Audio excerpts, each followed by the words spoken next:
சமூக ஆர்வலரான அன்னை விஜி சரவணன் அவர்கள் கடந்த 4 ஆண்டுகளுக்கு மேலாக ஸ்ரீவைகுண்ட தொகுதி மற்றும் அதன் சுற்று வட்டார பகுதிகளில் உள்ள ஆதரவற்ற ஏழை எளியவர்களுக்கு இல்லம் தேடி மதிய உணவு மற்றும் இரவு உணவு திட்டத்தை ஏற்படுத்தி உணவு வழங்கி வருகிறார். இந்நிலையில் தமிழக வெற்றிக் கழகத்தின் ஐம்பெரும் கொள்கை தலைவர்களுள் ஒருவரான சமூக ஆர்வலர் அஞ்சலை அம்மாளை கொள்கை தலைவராக அறிவித்ததன் ஏற்பால் தமிழக வெற்றிக் கழகத்துடன் இணைந்து தமிழக வெற்றிக் கழக தலைவர் தளபதி திரு விஜய் அவர்களின் ஆசியுடன் கழக பொதுச் செயலாளர் அண்ணன் புசி என் ஆனந்த் அவர்களின் வழிகாட்டுதலின்படியும் 25/12/2025 அன்று 1290வது நாளாக உண்டியலூர், ஸ்ரீவைகுண்டம், கோட்டைக்காடு, சிறுதண்டநல்லூர் மற்றும் கீழமங்கலக்குறிச்சி அதன் சுற்று வட்டார பகுதிகளில் உள்ள 161 ஆதரவற்ற ஏழை எளியவர்களுக்கு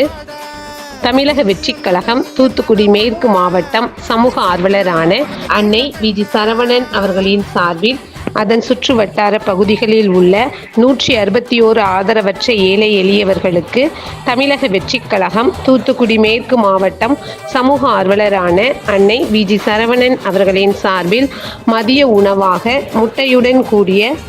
குருமா குழம்பு சாப்பாடு வழங்கப்பட்டது.